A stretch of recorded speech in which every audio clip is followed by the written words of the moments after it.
우리 오늘 설교 제목이 좀 길죠? 변화에 있어서 하나님 하실 일과 내가 할 일. 좀 기니까 우리 한번 같이 한번 읽어볼까요? 시작. 변화에 있어서 하나님 하실 일과 내가 할 일. 우리 하나님의 능력으로 변화되는 것. 그게 이제 우리 큰 주제로 지난주부터 시작이 되었습니다. 우리가 원하는 변화는 성령의 열매를 맺는 것입니다. 성령의 열매를 맺는 것이고요. 이것이 또한 우리가 원하는 것이기도 하지만 하나님의 소원이다.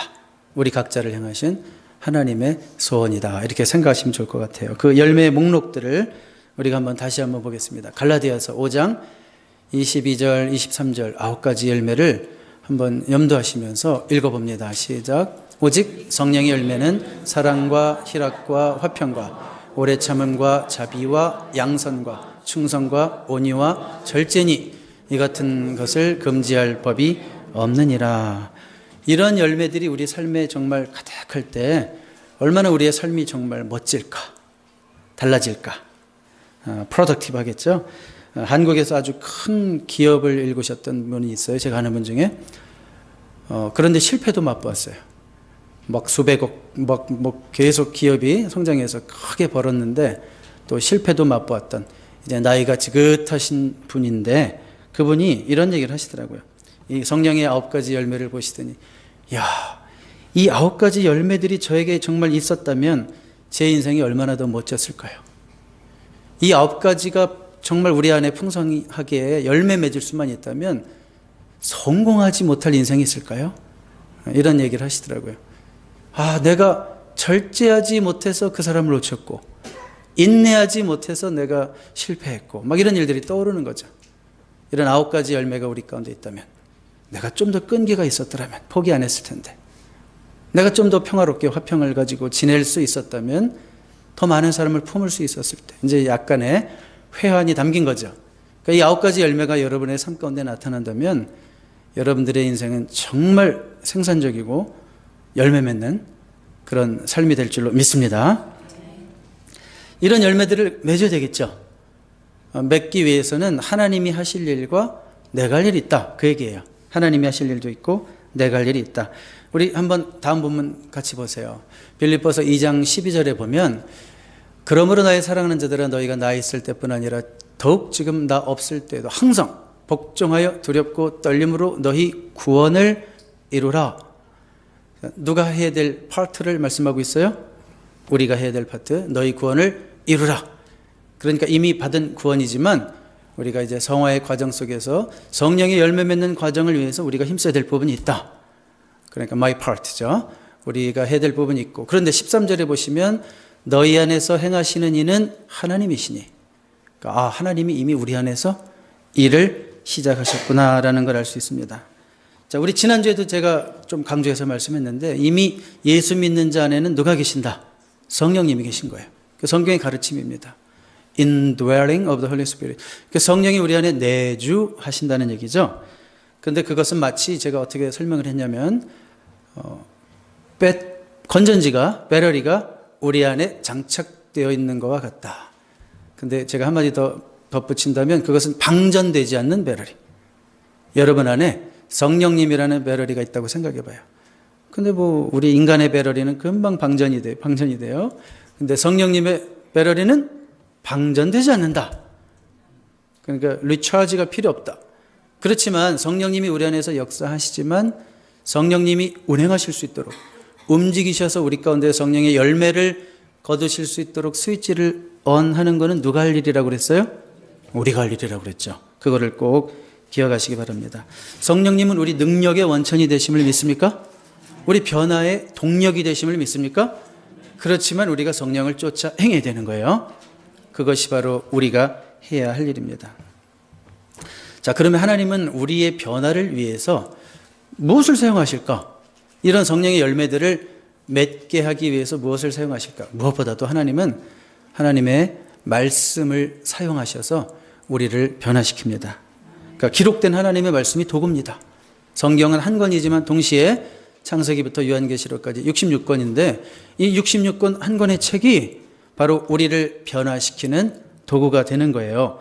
디모데 후서 3장 16절 17절 잘 설명해놨어요. 우리 한번 같이 읽어봅니다. 시작. 모든 성경은 하나님의 감동으로 된 것으로 교훈과 책망과 바르게 함과 의로 교육하기에 유익하니 이는 하나님의 사람으로 온전하게 하며 모든 선한 일을 행할 능력을 갖추게 하려 함이라.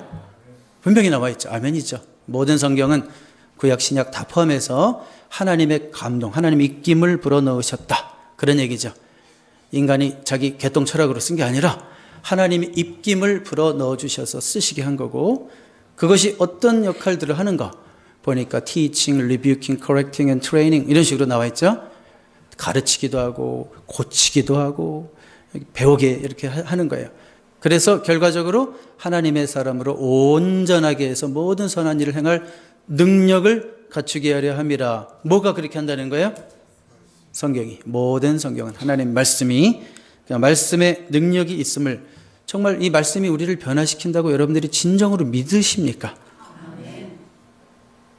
정말 그래요? 네, 어떤 한 인류학자, anthropologist가, 인류학자가 남태평양을 한 작은 섬을 가게 됐는데, 그 작은 섬에 과거 식인종이었던, 식인종 뭔지 아시죠? 과거 식인종이었던 사람, 지금은 더 이상 식인종이 아닌 그런 사람이 뭔가를 읽고 있어요. 옆에는 이렇게 솥이 하나 있고 뭐를 끓고 있고 큰 솥 옆에서 뭐를 읽고 있어요. 인류학자가 가까이 가서 보니까 성경책을 읽고 있는 거예요. 그래서 인류학자가 얼마나 이 사람이 또 교만하고 잘난 체를 하는지, 뭘 읽고 있습니까? 아, 성경책 읽고 있습니다. 그러니까 아이고, 뭐 현대인들이 무슨 그런 성경을 읽습니까? 그거 다 신화 모아놓은 거짓말 그런 거일. 현대인들은 그런 거 잘 안 읽어요. 그거 괜히 시간 낭비하지 마시오. 이랬대요. 그러자 과거 식인종이었던 분이 허허허 웃으면서 뭐라고 얘기했냐면, 이보시오 선생, 내가 이 책이 아니었으면 당신은 저 솥 안에 있을 거예요. 그러니까 그 하나님의 말씀이 이 식인종의 입맛을 변화시킨 거고 삶을 변화시켰다는 거죠. 여러분, 우리는 그런 확신이 있어야 돼요. 그래야지 하나님 말씀 읽는 맛이 나죠.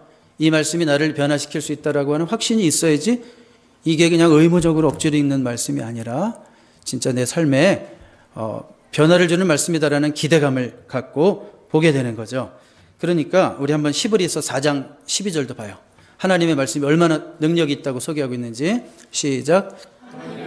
살아있고 활력이 있어 좌우의 날선 어떤 검보다도 예리하여 혼과 영과 및 관절과 골수를 찔러 쪼개기까지 하며 또 마음의 생각과 뜻을 판단하나니.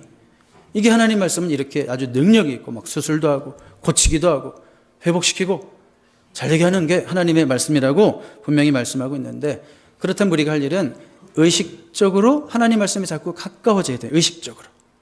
여호수아 1장 8절, 오늘은 좀 많이 읽어요. 여호수아 1장 8절 읽어요. 시작.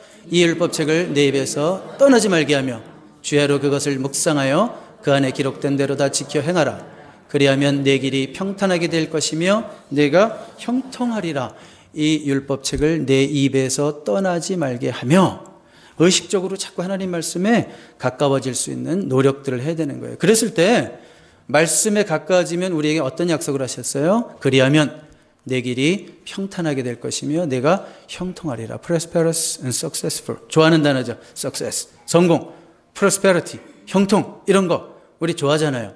근데 하나님 말씀이 우리 삶에 성공을 준다는 말씀이 있다는 것을 오늘 확인하셨어요? 그러니까 여러분의 삶 가운데 가정생활이든 직장생활이든 연애사업이든 하여튼 뭐든지 하나님의 말씀이 역사하면 열매가 나타나고 잘 될 줄로 믿습니다. 근데 여기 보면 주야로 그것을 묵상하여 이런 표현까지 있어요. 아, 그러니까 말씀이 내 삶에 영향을 주려면 건성으로 읽는 것이 아니라 좀 더 이렇게 깊게 그 의미를 좀 되새기면서 읽어야 될 필요가 있겠구나라는 걸 알 수 있어요. 자, 묵상이 뭐예요? 메디테이션? 그 뭐 힌두교에서 말하는 것처럼 그 뭐 어떻게 해요? 힌두교 사람들은 요가 포지션을 잡고 뭐 이렇게 되뇌이고 이러는 거, 우리도 그렇게 하라는 얘기인가요? 그런 게 아니고, 이 묵상이라는 것은 소의 되새김질과 가장 가까운 뜻이에요. 원어상 의미가 그래요. 그러니까 하나님의 말씀을 깊게 반추하고 의미를 반추하고 심사숙고하고 러미네이션 자꾸 그렇게 하는 거예요. 자꾸 반추하고 또 생각하고 또 생각하고. 그러니까 굳이 꼭 요가 자세를 취하고 뭐 이렇게 해야 될 필요가 있는 게 아니죠. 어디서든지 여러분 침실에 누워서 할 수도 있고 화장실에서도 책상에서도 어디서든지 잠깐 그 말씀에 이렇게 집중하면서 묵상할 수 있어요. 언제 어디서나 묵상이 가능하다. 그러면 물어볼까요? 여러분 하나님 말씀 진짜 매일 주야로 주 낮으로 야 밤으로 묵상하십니까? 와, 두 분 있어요. 그러니까 주야로 묵상한다는 게 쉽지 않죠. 시간도 잘 안 되고.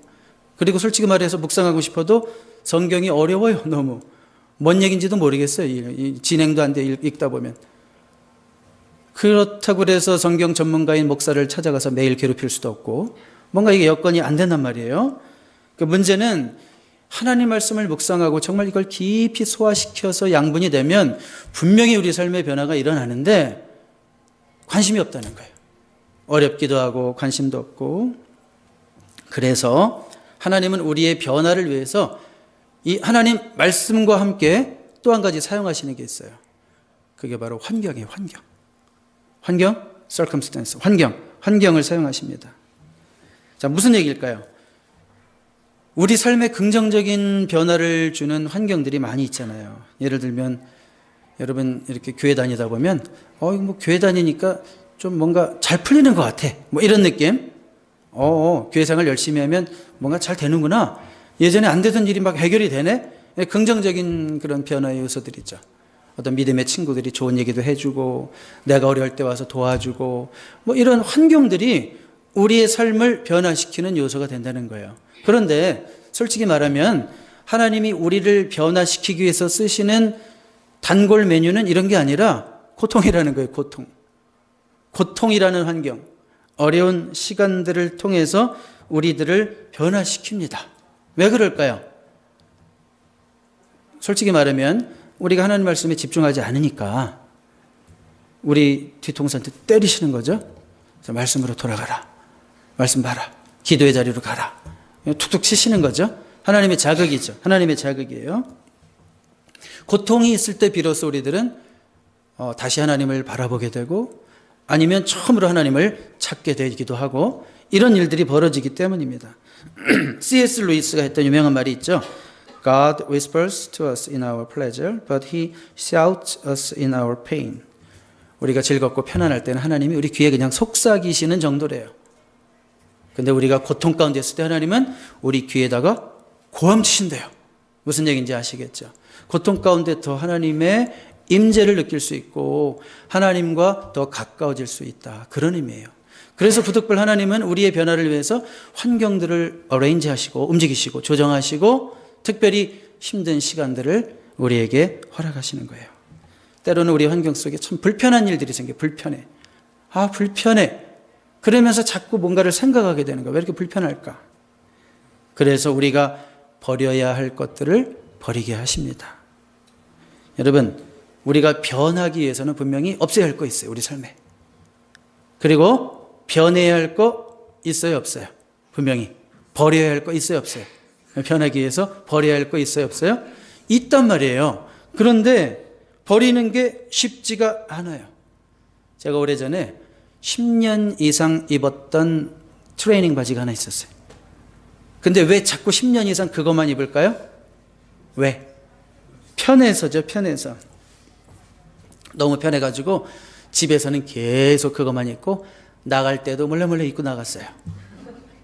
하여튼 제가 집에 있을 때 트레이닝 바지 많이 입는데 그 모습을 제일 많이 보는 사람이 우리 교인 중에 누굴까 했더니 제 안에 빼놓고는 로이 엄마예요. 네. 로이 데리러 올 때 이렇게 제가 트레이닝 입고 있는 거 많이 봐요. 모자 푹 뒤집어 쓰고. 자, 어쨌든 그거를 제가 그냥 편해가지고 입고 있는 거예요. 몰래 입고 막 밖에 나갈 때도 있고 누가 볼까 항상 긴장은 하죠. 혼자 있으면 편한데 불편해요. 뭐가 불편해요? 남의 시선이 불편한 거예요. 근데 제가 그때 깨달은 게 있어요. 제가 그걸 항상 제 수첩에도 써놓고 다녔는데 버리기 직전의 것이 제일 편하다. 그렇죠. 신발도 그렇고 버리기 직전쯤 되면 너무 편해서 버리기 싫어요. 누가 앞에서 다리도 이렇게 꼬지도 못해. 신발 볼까 봐. 그냥 항상 이상하게 걸어다니고 신발 안 보여주려고. 근데 편한 거예요. 버리기 직전의 것이 제일 편해요. 여러분, 편하다고 그래서, 익숙하다고 그래서 여러분들이 꼭 붙들고 있어야 될 것은 아닐 수도 있어요. 우리가 진짜 영적으로 성장하기 위해서는 뭔가 그 익숙한 거, 너무 익숙해버린 거, 그 너무 익숙해버린 것이 또 잘못된 습관이라든지 어떤 굳어져 버린 필요 없는 패턴이라든지 그러면 사실 버려야 되거든요. 어떻게 버리게 됐냐면 이 트레이닝 바지를 결국은 버렸어요. 어떻게 버렸냐면 제 아내가 너무 싫어하는 거예요. 아이들이 너무 싫어하는 거예요. 볼 때마다 한마디예요. 아빠, 뭐 이런 거. 요즘 멋있는 게 얼마나 많은데 왜 그 헐렁하고 그 꼴 보기 싫은 거 왜 자꾸 입고 다니냐고. 그래서 불편해서, 시선이 불편하고 이 아내의 반응이, 자녀들의 반응이 불편해서 버렸어요. 하나님이 여러분들에게 때로는 불편함을 주실 수 있어요. 그 불편함을 주실 때는 원망하라는 뜻이 아니에요. 혹시 뭐 버릴 거 없니? 한번 생각해 보라는 주님의 뜻이죠. 여러분, 버리지 못한다는 것은 어쩌면 여러분에게는 하나님만큼 사랑하는 것일 수 있어요. 그거 없어지면 큰일 날 것 같은 거 있잖아요. 버리지 못하는 거. 그 말이 좀 바꿔서 얘기하면 하나님만큼 내가 사랑하는 거. 그렇다면 그것은 우상 숭배일 수 있어요. 영적 간음일 수 있다는 거예요. 하나님보다 더 사랑하는 것이 우상 숭배죠. 영적 간음이죠. 근데 어떤 사람은 그러더라고요. 에이, 제가 뭐 그것도 좋아하고 이것도 좋아하고 뭐도 좋아하지만 하나님보다 사랑하진 않아요. 이렇게 얘기를 하는 분이 있어요. 근데 제가 어떤 생각이 들었냐면 이번 주에 설교하는데 갑자기 그런 생각이 드는 거예요. 하나님보단 사랑하지 않아요. 저 뭐 이거 목사님한테 말하기 부끄럽지만 이런 거 뭐 하는데 하나님보다 사랑하진 않아요. 그 말이 어떻게 들렸냐면 제가 그 여자를 사랑하긴 하는데 제 아내보다 사랑하진 않아요. 이렇게 들렸어요. 그러면 그게 옳은 거예요? 틀린 거예요? 왜 제 아내를 제일 사랑해요? 둘째로 사랑해요. 아내가 아닌 여자에게 그렇게 말하면 돼야 안 돼요? 성경은 우리를, 하나님과 우리 사이를 그런 결혼 관계로 비유하잖아요. 근데 하나님보다 덜 사랑하는 것조차도 우리가 지나치게 사랑하면 그래서 우상숭배라고 말씀하시는구나. 더한 사람도 있어요. 심지어 더한 사람도 있어요. 어떤 사람은 제 아내는 가끔만 필요해요. 솔직히 그렇잖아요. 많은 사람들이. 신앙생활은 액세서리예요.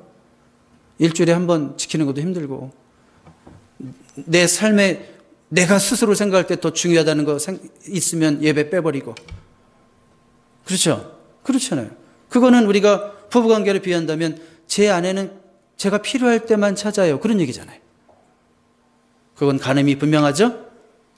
내 아내보다 더 사랑하는 여자가 있으면 간음이죠? 육체적 간음이죠? 마찬가지로 하나님보다 더 사랑하는 것이 있고 하나님이 전부가 아니라 하나님은 액세서리가 되고 신앙생활이 액세서리가 된다면 우리는 어쩌면 영적 간음을 하고 있는 거예요. 그래서 우리가 요즘 성경 읽기를 어디를 하고 있어요? 민수기를 하고 있는데 민수기를 보면 이스라엘 백성들의 특징이 있어요. 끊임없는 애굽 회귀 경향. 자꾸 돌아가려고 그래. 자꾸 옛날 그때로 돌아가려고 그래. 그게 왜 그런지 아세요? 새 생명에서 누리는 기쁨이 적으면 그렇게 돼요. 여러분 예수 믿는다고 다 옛 생각이 안 나는 게 아니에요. 지금 내가 예수를 믿기 때문에 하나님을 알기 때문에 누리는 영적 축복이 충만히 느껴져야지 그게 생각이 안 나는 거예요. 근데 예수 믿는 기쁨을 모르고 하나님 믿는 그 어떤 소망, 감격 이런 게 없어질 때 옛 것이 다 스물스물 기어 들어와요. 옛날에 살던 방식, 놀고 자고 먹고 이런 것만 생각나는 거예요. 자꾸. 어떤 하나님 말씀에 대한 관심이라든지 내가 어떻게 하면 영적으로 성장할 수 있을까? 어떻게 하면 주의 전을 사모하는 마음을 가질 수 있을까? 이런 게 없어지고 자꾸 옛날 생각만 나는 거예요. 그래서 하나님의 민수기를 보면 백성들에게 끊임없이 불편함을 주시는 거예요. 하나님의 뜻을 알아야 돼요. 원망하고 불평할 일이 아니라 네가 광야에서는 버려야 될 것을 버려야지 가나안에 가는 거야.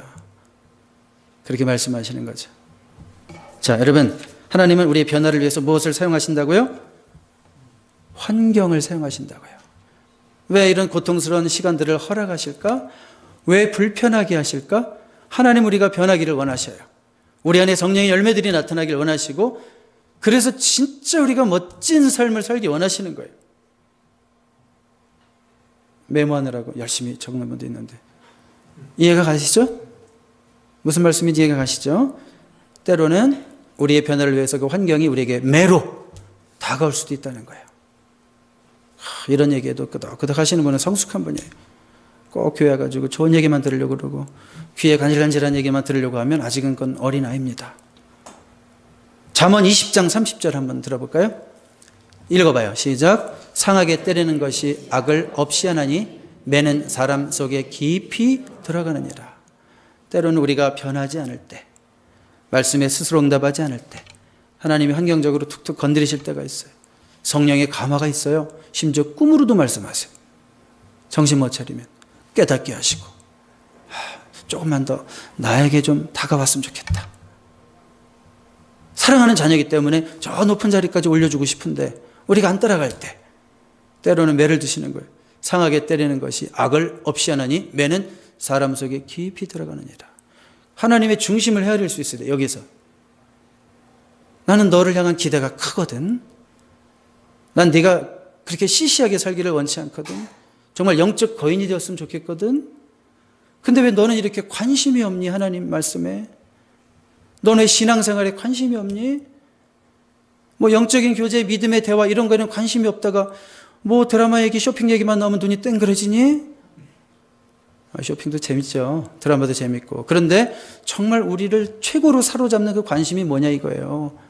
왜 이렇게 딴 생각만 하고 사니? 너 신앙생활 벌써 몇 년째인데 아직도 그러고 있니?